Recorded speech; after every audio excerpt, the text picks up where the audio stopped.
So let's get started. Here's the plot summary for Holiday Road. 9 strangers stranded at an airport during the holidays unite for a Christmas road trip to Denver. Misadventures lead to unexpected bonds and heartfelt conversations. Let's get to it. Okay, I don't know how, but I always seem to end up leading the conversation on ensemble movies with 8,000 characters. I have made myself a cheat sheet of the main cast. So buckle up and get in the van. I will give you a quick, 2-word summary of the main 9 cast. Dana is our main girl, okay? She was also in Christmas at the Golden Dragon last year. Oh, good catch. I didn't even notice. But again, you're always good for those sorts of connections. So I thought she looked familiar. A+. Clay is the main guy. He's a little curmudgeonly. Maya is the TikTok influencer. Trisha looks like Molly Shannon, and she's the anxious mom. Her son is Ben, who's like a moody teen. Lee, is that how she said her name, I think, is going to see her sister. She is married to a man who I don't think they ever name, and they speak in Cantonese to one another, and she translates what he says to the rest of the people in the movie and usually puts a rosier spin on what he's saying than the actual text subtitle show, which is a funny thing. Dusty is a curmudgeonly older man, and Ember is a singer who works as a bartender. With a backstory. Clear as mud? Yeah. Well, they all have backstories that we unravel, so. True enough. That is the beginning. Okay, so let's go. We open to the Portland airport, and Maya is live streaming influencer, and flights are getting canceled left and right. The travelers are meandering around the flight status board. So far, the flight to Denver is the only flight not canceled, yet. Dana, our main lady, goes to Stardy's and gets stuck behind Clay, our main guy, for their meet-cute, a verbal sparring about their coffee orders. He's taking too long to order. She's not happy. She thinks he's being disrespectful. He thinks she's being rude. And honestly, she was kind of being rude, if you ask me. Overhead, we hear that there's an update for the Denver flight. They get out of line, so the coffee didn't matter anyways. They go check the board, and the Denver flight is canceled. Surprising to no one. Through a series of convos, Dana rallies a group of misfits who all agree to split the cost of a rental and drive to Denver together, a la Planes, Trains, and Automobiles vibes. And that's all well and good until they get to the rental car spot, and there's only one car left, and it goes to the premier member, who, of course, was Clay, the coffee guy. This rental car guy is stressed out. SkyDrive needs to hire more employees this time of year. He was like... not having it. Which is just a reminder, listeners, travel is hard, especially this time of year. Be nice to people. It's usually not their fault that stuff's getting canceled. And if it is their fault, just be nice anyways. Well, which is easy to say because I don't fly anywhere for the holidays. Okay, so the last vehicle is a giant passenger van, and Clay snags it all for himself. He's not interested in sharing it with anyone. Not very full of the Christmas spirit, Clay. Dana sweet talks her way into convincing him to let them all ride along, and they'll take turns driving, and they're off on their holiday road trip. While Dusty is packing the luggage like a Tetris game, Maya takes it upon herself to decorate the van with holiday decor she just happened to have in her luggage. Like vinyl clings for the outside of the van, lights for the interior. How did these lights have power on the inside of the van? Were they LED battery operated? I have more questions than answers, but I guess it doesn't really matter. Throughout the movie, we get these splices of Maya's TikTok videos with #VanClan on it, and she interviews the various characters. And so Lee and her husband, I already said I don't know his name, they all have a complicated relationship with their son who lives in London because the son, according to the dad, thinks that he's too good for them. So there's kind of some drama brewing there. Josh, what are your road trip rules? Because Clay lays down the law about the road trip rules for this crew. Yeah, Clay is very strict on the rules that they're going to change drivers every 3 hours. They're only going to do pit stops every other driver change. What? And they're basically going to plow through because this is an 18-hour drive. I did the math. This is Okay. 1,241 miles. So this is a jaunt, And my main rule is that the driver gets to decide what's on the radio at all times. And also, we just pit stop whenever we need to. I don't like the stress of having to get so far before you pit stop. If you've got to go, as Daniel Tiger would say, if you have to go potty, you stop and go right away. Go right away. Exactly. I know that tune too. But I do encourage everyone to try when we do stop. If we need gas and we're stopped anyways, let's all get out and try to go potty. Because what I don't want is we get 10 minutes down the road and then somebody has to go potty. Now that's parenting life. Yes, that is parenting life right there. Yeah. So these people probably don't have that issue, but I'm surprised he didn't make them just all put on Depends and plow through the night because my gosh. He was that grumpy. Yeah. Yeah. All right. So they're in Idaho and everyone is a little annoyed with Maya and her streaming. Clay says hey, I have a dating app called Check the Box because of course we have to have an app this season. And they all decide, hey, we'll do the questionnaire for fun because I guess they're all single except the married couple. They all start to warm up to one another and get out of their comfort zones. Trisha, the mom of Sassy's son, is getting uncomfortable talking about relationships and is being accused of being too overbearing by her son. Trisha then has a panic attack or claustrophobia or something, and she's like, pull over the car. So they pull over, and Maya is very sweet and comforts her and has some kind of background with it, I guess. And she's like, here, Dusty, video this. Well, poor Dusty, the oldest man in the group, he just turned the phone the wrong direction, so all you see is his plaid shirt tummy on the live stream on TikTok. It's pretty funny. Yeah, I was laughing at that. Yeah. I loved it. So they get back in, and Dana is in the back of the van popping a pill. Uh-oh. More to come. Tuned. Clay catches her and Dana razzes him about how he isn't spontaneous enough. He's been dating another girl in another city a couple months. She checks most of the boxes, blah, blah, blah. And she says, hey, change could be good for you. The interstate's shut down, so they have to take back roads. And then we get this weird text title transition over the road footage that says somewhere in Idaho, which was a choice. Yeah. Graphically. They wanted us to know where they were at all times, but definitely a choice. Yeah. They have a joke about how each map service, Google, Apple, Waze, is telling them a different route to take. And that is so accurate. I swear, Waze will take me all over God's green earth, through a gravel ditch, over hot coals to save me 30 seconds. And I'm like, not Waze, necessary. I appreciate it. But was it really necessary? I like staying on the straight and narrow, and I like turning right at lights and not left when possible. So if we I wish that was a button you could check. I don't want to have to traverse major intersections turning left. Just develop the app. Apparently everybody can, based on these things. Maybe Clay can help me out. Yeah. They all lose service, and oh no, what are we going to do? You know who's not worried about this? Our man Dusty. He knows how to read a map, so he generation shames them, pulls over, gets some maps, and they're back in business, baby. Ember, who we haven't really heard much of to this point, her TikTok interview reveals very little other than she's a bartender, and Christmas means never having enough. Thanks, Ember. Yeah. More to come. They do a good job, I will say, Jennifer, of sort of sprinkling these little nuggets that you're like, what is that about? It was the pill thing with Dana. It was that Dusty showed up, and when they were packing luggage at the airport, you see that he has a brick, and I do mean a brick of cash in his bag. Yeah, I didn't even mention that. You're right. Mm-hmm. Traveling with a gob of cash. And so you're like, what's the deal with that? So there are these little kind of nuggets that they sprinkle to kind of pique your interest about who these people are. I did like that. Mm-hmm. I did too. So Ben, Trisha's son, is helping Dusty navigate with the map in the front seat, and he has the realization that it's interesting. There are so many roads. Wow. Thanks, Ben. Appreciate your input.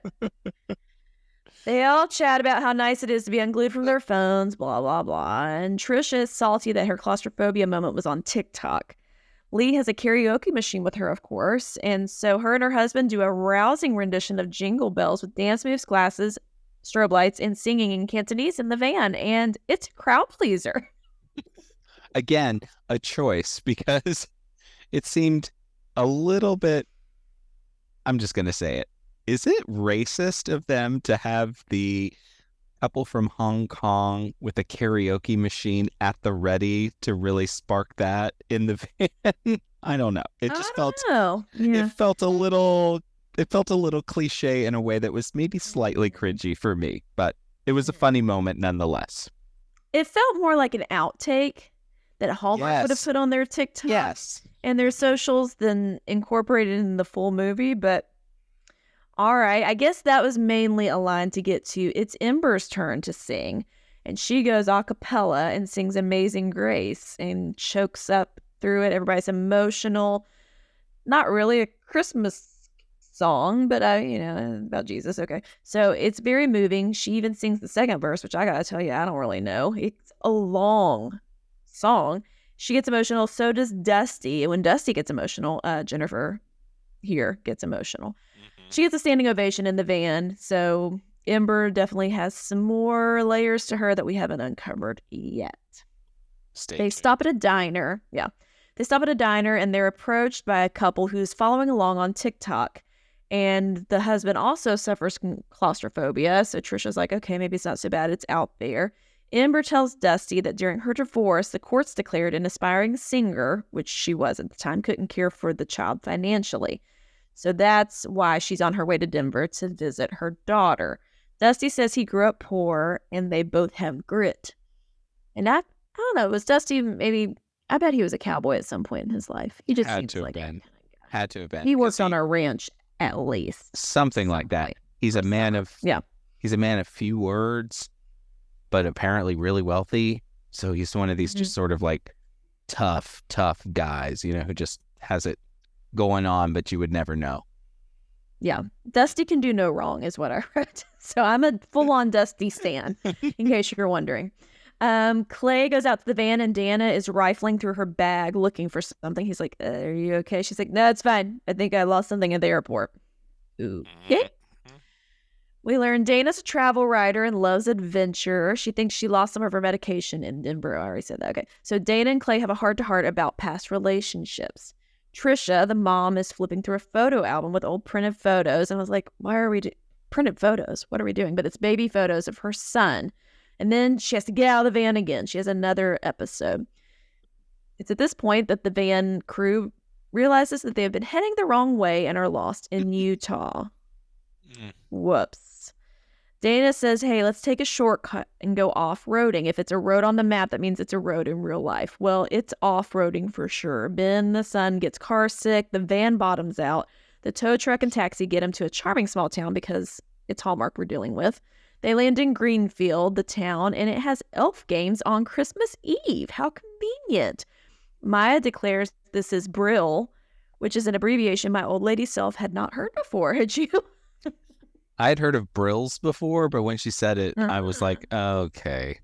Yeah, I thought that the way they wrote Maya was just maybe this much too thick in terms of her social media acumen. I was kind of just wanting them to dial her back just ever so slightly. Which they kind of, throughout the movie, from this point on, they start to tone her down a little bit.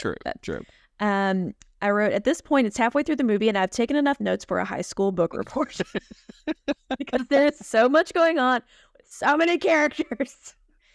All right. So we learn that the upper arm needs to be replaced on the van. And hey, I resonate. I just had to have my control arms replaced on my car. Let me tell you, it's expensive. And who pays for that? Did they have insurance? Did Clay have insurance? Were they all approved to be driving this rental van? I wanted to know the same thing because that's a whole thing you got to jump through. Well, we learned that Ben, the son, is adopted as kind of like a throwaway thing that we'll come back to later. Leah's upset they won't get to her sister's house in time for Christmas, and her and her husband have an exchange about their son. Clay wants Dana to take ownership of her getting them into this mess because she wanted to go off-roading, and she refuses. He reminds her some of them have people they actually care about waiting in Denver, unlike her, and that was a little harsh, but I will give them credit. He immediately apologizes, and she forgives him, which is rare in these films. So it was an oopsie doodle, but it was brief, and we move on. Yeah. Next. It's because we didn't have time with all of these characters. We didn't have time. Any of these to last long. Yeah.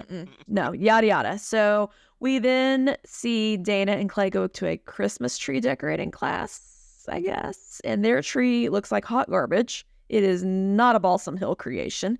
Clay tells Dana about the grand gesture he had once when he proposed to someone on Christmas and got turned down, which could be why he's a little more curmudgeonly in present day. Dusty says, hey, I have an idea, because the car part that they need for the van is miles away. They don't have a way to get it, but they don't want to wait until like a few days after Christmas to get the part. Maya, why don't you go on your interwebs, ask your followers to get the car part delivered to us? And right away, somebody's like, I'll have you the car part there in wherever this town is in 5 hours. While they wait, they're like, hey, let's dress up for the elf games. So they're in Santa's workshop in a competition relay. Run, Run, Rudolph plays, which is guaranteed to get the blood flowing, I will say. Can't be in a bad mood or low energy with Run, Run, Rudolph going. It's a rapping competition and then a race. And then Dusty's on a mechanical reindeer bull, which is everything I need this holiday season. And then it's an obstacle course outside, like something out of a Survivor challenge on CBS. And I'm here for all of it. I'm also confused by all of it. What did you think about this? Listen, I thought it was a great diversion, and I liked that it gave them something to do that wasn't sitting in the van. And I think that they were smart to give us something like this that got them out and walking and moving and being a team doing something random. Yeah, it worked for me. Team building for sure. And you can see all their personalities shining through with their little outfits they're in, because they're dressed up like elves and the whole nine. So Dana, our queen, gets to the top of the climbing wall thing and her heart starts to race. Oh no. And everything kind of sounds, you know, like when you're going to pass out and the world kind of... Okay, so we get that. Clay sees her because he's running whatever they're carrying to the finish line, but he's like, no. Turns around, gets to her instead of finishing the race. And the next scene, he hands her a prescription, I guess, that they were able to fax over to Walgreens or something at the corner of Healthy and Heartbeat. What is it? Happy and Healthy? Not brought to you by Walgreens. And we learn that she was born, quote unquote, to her with a bum heart. Since her parents always were afraid of losing her, she's making up for it now, which is why she's such an adventure seeker. Trey brings the truck arm. That's the tow truck guy. And doesn't... No. Sorry, this is not the truck guy. Trey is the Instagram TikTok follower of Maya's. He brings the truck arm and doesn't want to be tagged on socials. She's like, I'll tag you. I'll make you famous. He's like, I want that. I want $2,000. And his little cronies are with him videoing the whole thing. And Maya sort of comes unglued and lashes out and physically attacks this boy because she feels taken advantage of and used. And we cut to commercial. It was, as you would say, a choice. It was a choice. And then we're back from commercial. And now they're passing through Wyoming. And it turns out Dusty just paid off the ransom. And Ben tells Maya, hey, because she's kind of down in the dumps, like, it's going to be okay. He gives her some good advice that his mom had said earlier in the movie. And we learn that Ben and Trisha are going to Denver to meet his birth mother. And Trisha's scared that she'll be replaced. And that's why she's been so anxious. That's why she's looking at baby photos that are printed in a photo album. I guess they're going to show those to the birth mother. So that made sense. They did a good job of tying up the who's, in my opinion, throughout the movie. Agreed. So it's midnight on the 25th. Now, I guess going into the 25th. Lee breaks out some traditional Chinese cookies, and Oh Holy Night plays in the background as snow falls and the movie is over. Just kidding. We're still rocking. It was a very sweet scene, though, and it seemed like that would have been a good place to end the movie. They had the They just fire celebrated pit this together, and yeah, it was very majestic. No, we're not to Denver yet. They make it to Denver. Lee's sister is the first house, and their son is there. Lee wasn't honest with her son or her husband about this little reunion, and the feelings are tense, and the van crew is just standing in the background watching, which I had to laugh. The husband gives his son the cookies because they don't have them in London, and they hug and cry, and it's very sweet. He then tells his son he's proud of what he's accomplished, which I get the feeling he had never told him that before, and that was really meaningful. Lee's sister invites them all inside and has gifts for all of them because she's been following along on their journey, which I thought was very sweet. She's the hostess with the mostest. Ember's ex calls her, so she's outside by the van. She hasn't gone inside yet, and he tells her she's a bad mother. Cut to Dusty coming out to check on her, because of course he does, because Dusty's the best. Uh-oh, she stole his cash and ran. What? Ember is on the naughty list. I could not believe this. Did not see it coming. Did you? I suspected this was going to be, because we heard this reference to she didn't have the money for child support. So we knew that money was a problem for her. And then we heard this phone call where she was called a bad mom. And so I thought in my mind, oh, she's going to do something desperate. So I kind of saw this happening. I didn't. It caught me by surprise. I thought we were going to have to get the crew from Catch Me If You Claws on it to track her down. But they didn't have a flash drive in this one. Yeah, I guess. That we know of. So back in the van, they're moving on to the next stop. And they're chatting. Dusty's going to Denver to see his daughter Annie. The fake snow is a blowing. The van doors are a thudding. And Trisha and Ben are at the birth mother's house. Ben gets nervous that she won't like him, but Maya hugs him and makes him feel better. And they have a big hug with the birth mom and go inside to visit with her, which was very, very sweet. Next up, they drop off Maya, and Dusty grumbles and groans, but Maya hugs him and he says, "You're awesome." And she goes inside this very bougie, fancy house. Yeah. That no one was welcoming her. And I was like, that's interesting. It's a choice. The next drop off is Dusty, and I'm sad to see Dusty go because if you couldn't tell, he's my favorite character. They drop him off in a parking lot, and he's like, "I'll be fine." And he walks off into a field. What? Dana's next, and Clay asks, "Would you ever jump blindly into love?" And she says, "I hope so." Back to Dusty, and oh no, he is putting flowers on his daughter's headstone. And I might hyperventilate at this point because I am crying, and it is an ugly cry, and it is my first cry this season. Okay? Is it? Tears. This is the third time I cry in this movie. We should in the movie. Literally in my notes. In my notes, I've come up with this with a device that I call the cry count, and I put CC. Yeah. So this was cry count 3. Oh man, no, this was not like a 1 tear like welling up. This was like I couldn't control myself. Sobbing, crying. hysterical. Yeah. Sobbing. And then it goes to commercial. I'm like, phew, didn't see that coming, but let me reset. Let me get a snack and a drink. No, we come back from commercial. We're still there with Dusty talking to Annie at the headstone. And he tells her what he's learned from his journey. He met some great folks. He got caught up trying to make money when she was alive.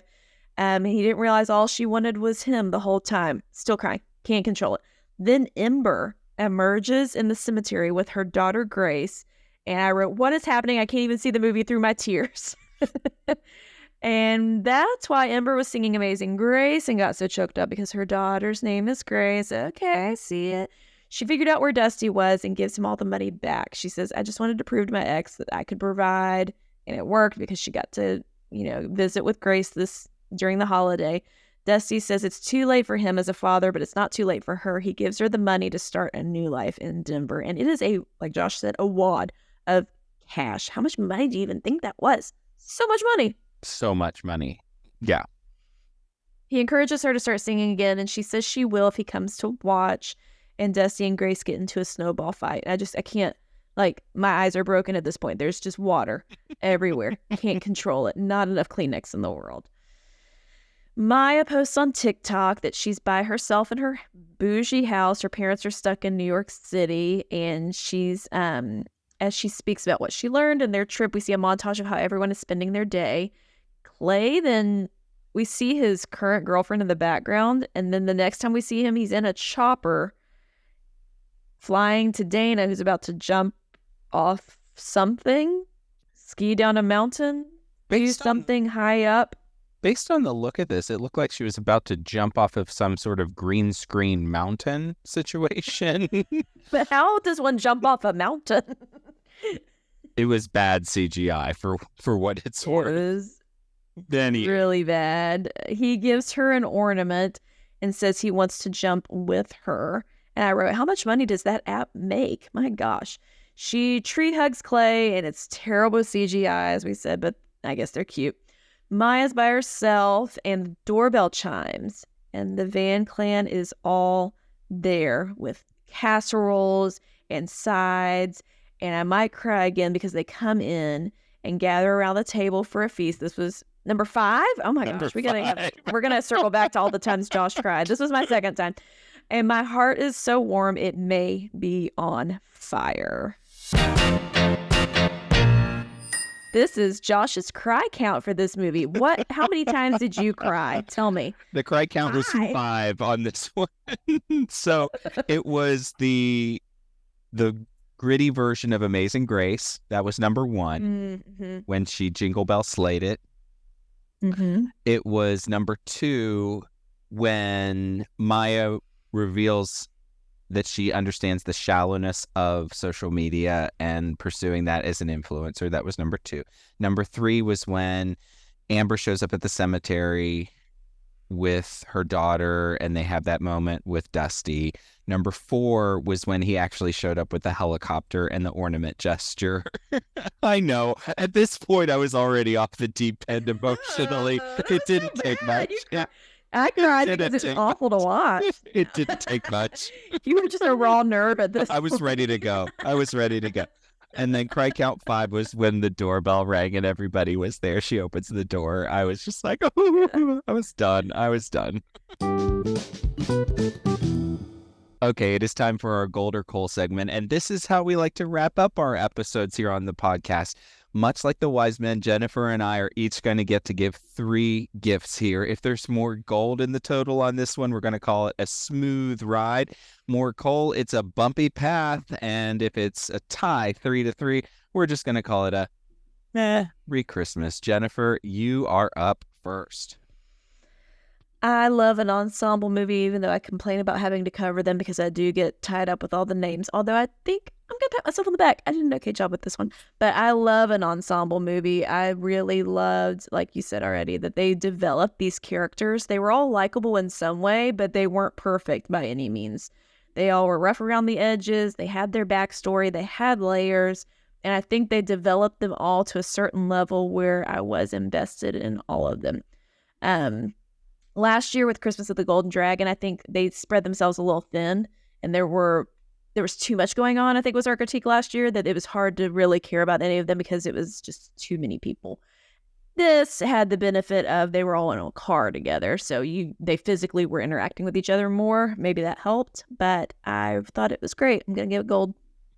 Gold for me to start as well. I liked the Maya character toward the end of the movie. Initially, this character annoyed me, but then once I saw what they were doing with this and really using it as a storytelling device, I really liked it. I liked that we were getting these vignettes when we come back from commercial break that were these interviews that sort of shed more light on the characters as we were going. I thought that was really smart. So made sense to me. Gold. Which I hate because the biggest critique I saw of this movie across socials was the Maya character, and people turned it off immediately. And I think a lot of that was an older generation probably who don't understand the influencer thing, and they were just off put by all of it. And they said, I watched 10, 15 minutes of it and I didn't make it any further. So I agree. I'm glad they really gave some meat to the Maya character. I will give gold for Dusty in case no one's catching on. Dusty's my man. I want Dusty in my life. I think he's so great. Him on that mechanical bull, I lost it. I thought it was so funny. But like with everybody else, he had so many layers. That scene with him talking to Annie, it was just so well done. I would love to see him in more movies as Dusty or the actor playing a different character, I guess. He did a great job. I agree with that. I'm going to give a little bit of coal here. There were a little too many. No. There were a little too many unanswered questions for me. I wanted to know, why is Dusty traveling with this brick of cash? I wanted to know, did the bad social media exposure that Maya had after she went postal on the other kids, did that have any kind of impact, or how did she really grapple with that? And I wanted to know, like, who is that girl at Clay's house, and what happened with that he shows up 3 seconds later on a helicopter with an ornament smooching on Dana, there were... Yeah, she's still at his house. He's like, excuse me, I gotta go. Right? Exactly. It's Christmas Eve. I know, because she didn't live there, or he was going to see her, I guess. He didn't live there. Yeah. Maybe he was at her house. There were just... Yeah, that's kind of dirty. There were some things that needed to be, I think, a little bit better tied up for me on that. But I mean, small piece of coal, minor detail. Well, they tried to address the Maya thing with her. You know, she was getting canceled. They were calling her Maya Scrooge on the internet and sharing her video of them going postal. And then at the end, when she did her little monologue, she said, if anybody's still watching, people are like, yay, we're so glad we're still here. So I'll push back. But yeah, I don't know why Dusty had the cash. That was never... Because he can. Because he's Dusty. That's why. And he can do no wrong. Okay, my last piece of gold, the ending scene where they all show up at her house. I didn't expect to care that much, but it was so sweet. It seemed very genuine, very earned, and that they just really had bonded so much together that, yes, they were all seeing other people that they cared about, but at the end of the day, they just wanted to spend time together. So in my mind, they still see each other, and they have a big old group text going, even with Dusty. Yeah. Because, I bet he's not a big texter. Oh, I'm sure he's not. No. Yeah. He's the kind of guy that carries around a wad of cash and probably doesn't use credit cards. I mean, just saying. Anyway, the last one for me is gold. The plot on this, I liked it. It was based on a true story, come to find out. And I thought that this really worked as a different kind of Hallmark movie. And yet again, as we talked about with our review on Haul Out the Holly Lit Up, this one is a very divisive Hallmark movie. I'm seeing in terms of the feedback, some of the reviews like ours are awesome and great, and some of the reviews are dismal. And again, I just think it sort of speaks to Hallmark trying to do things that are resonating with some and turning off others in a way that is kind of interesting to me. I'm intrigued why they're not giving us a lot more of these sort of middle of the road, what you come to expect from Hallmark kind of movies. Or maybe they are and we're just not watching and reviewing them. I don't know. What do you think? Maybe so, because I caught the beginning of this movie live. What was it, Saturday night? No, it was Friday night. Friday. But then I had to turn it off. And so by that point, I'd seen the negative feedback on socials. I was like, oh, crap, we got to talk about this one if it's really that bad. But I'm so glad I finished it. I'm so glad we watched it. I saw one person say, well, you shouldn't have to watch the whole movie to find out if it's good or not. Well, that's a good story, I think. I mean, I think it can ebb and flow. And yeah, you might not be hooked in every movie in the first 10 minutes. And that's fine if you want to turn it off. But it doesn't make it a bad movie. It means it didn't catch your attention, and that's okay. But it's a complete work of art and creativity. So you really should, to have an opinion, you should watch the whole movie. Yeah, no, I agree. Even when we're not keen on movies, we watch the whole thing. So at least we've seen everything it had to give. And we still try to be pretty positive because we know there are real humans behind these, even if it's not a story that resonated with us. So. Exactly. And we are very positive on this one. 5-1 is the final score. And so we are going to call it a smooth ride. I would watch it again in a heartbeat. I thought it was really fun, heartwarming, high cry count for me. Just a joyful movie all the way around. Agreed. I'm so glad I may not have watched it if we had not bingo drafted it, but I'm so glad we did. So the bingo movie gods really worked for us on this one. Yay. And that, friends, is another episode of Do You Watch What I Watch? Special thanks to Nick Schwartz for our theme song, and of course to you for listening. Hey, if you like our podcast, thank you so much for taking the time to listen and watch. Be sure to connect with us on our social channels on Instagram and Facebook primarily. You can find links to everything on our website at doyouwatchwhatiwatch.com. And go ahead and tell a friend, like, subscribe, and write a brief review. It really helps us out as we continue to try to grow our podcast community. Hey, next time we've got another highly anticipated movie on the Hallmark Channel that we will be watching, recapping, and reviewing, A Biltmore Christmas. And here is the synopsis. It follows Lucy as she's hired to write the script for a remake of a holiday movie. She joins a tour of the grounds, and when she knocks an hourglass over, she finds herself transported back in time to 1946. We will have much to discuss, and until then, may your days be merry and bright. We'll see you next time.